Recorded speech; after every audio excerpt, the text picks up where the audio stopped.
Oo, alam ko mga idol na easy-easy na lang naman na 'to kasi kita nyo, tambak naman then last game na ng season 'to. So dapat 'wag natin bigyan ng meaning 'to, eh. Pero wala, ito yung napili nating content, eh. At simple lang naman ang ginawa ng LA para sa unang puntos ni Dalton. Basic na handoff lang 'to, though mahirap pa rin yung tira niya kasi nabasa kaagad ni Conchar yan at sobrang ganda rin nung contest na ginawa niya. As a defense, I think goods naman din yan kasi kita natin hindi naman nagpabaya yung defender. Kaso kilala si Dalton bilang isang shooter nga talaga. Ngayong season, halos buong season siyang tag-alat at kahit nabibigyan ng chance maglaro, puro baldogins lang ang pinapakita niya. Kaya nga binaon na talaga sa rotation to at mas napaboran pa si Bronny palaruin, eh. Kasi yung tanging maibibigay lang ni Kirek na skill ay hindi pa niya magawa talaga ng maayos. Pero this game, iba po ang kwento. Unang attempt, pasok kagad.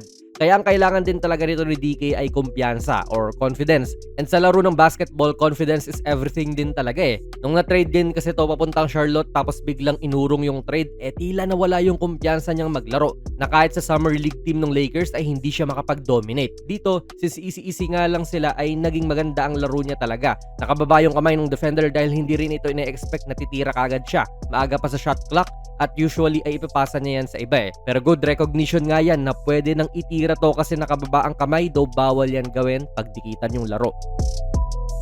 This time ay nagsagawa naman sila ng combo action, meaning ay may higit sa isang action yung ginagawa nila sa iisang play idol kasi umaangat na nga si Connect upang magbigay ng screen kay Bronny. So ito yung unang action dyan at kung makakita na sila ng advantage sa play nga na ito, pwede na nila gamitin yon pero kadalasan yan wala. Tulad nga nung nangyari dyan na nag-switch lang yung depensa, that's why gumagawa pa rin sila ng pandagdag na action matapos nyan.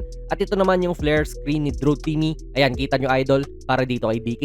So yung screen na ito ay palayo sa bola. Kita natin si DK na lumalayo nga dyan sa bola upang saluhin dito sa left wing. Now, ang advantage naman na nagagawa ng Lakers ay may big on guard na ngayon na pwede nilang i-exploit.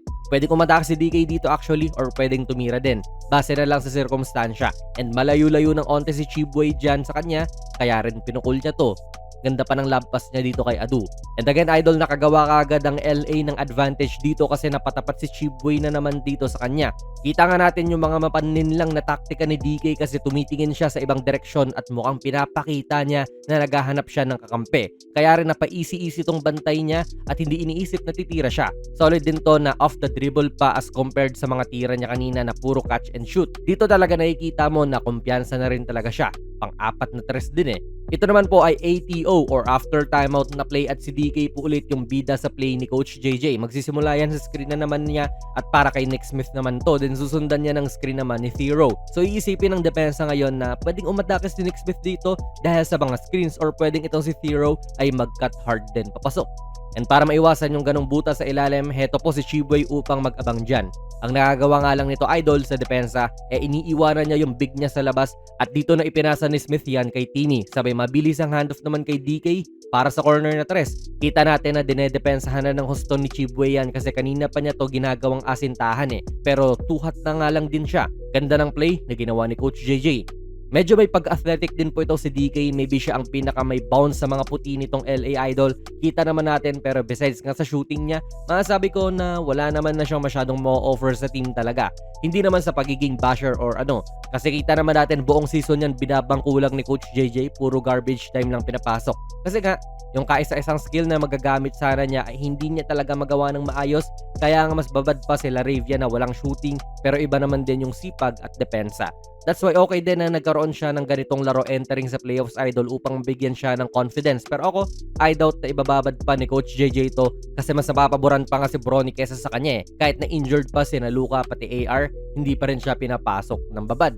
Though baka mag-iba yung ihip ng hangin, no? At baka dahil sa performance niya na ito ay earn niya rin yung tiwala ng coaching staff na ang kanyang shooting nga ay nanumbalik na, legit. Maka 2 o 3 tres lang siya per game sa playoffs, sobrang laking tulong na rin nun. Actually, if magawa niya yon, edi malamang babad talaga siya. May length naman din siya as a player, 6'6 din po ang height nito ni DK, eh. And pwede niyang gampanan yung shooter role ni Luke Kennard dati nung hindi pa injured si Luka. Nakabase na lang din sa consistency ni Dalton yan at kung tiwala na ba si Coach JJ sa kanya. Kaya sa tingin nyo, dapat bang isama ni Coach Redick itong si DK sa rotation ng Lakers sa playoffs? Ilagay nyo lang po ang inyong mga komento sa ating comment section. Kung nagustuhan nyo po ang ating video ay pakipindot na lang idol ng like button, mag-subscribe ka na rin sa ating channel. And ako nga pala si Jonas PB and as always, hanggang sa muli.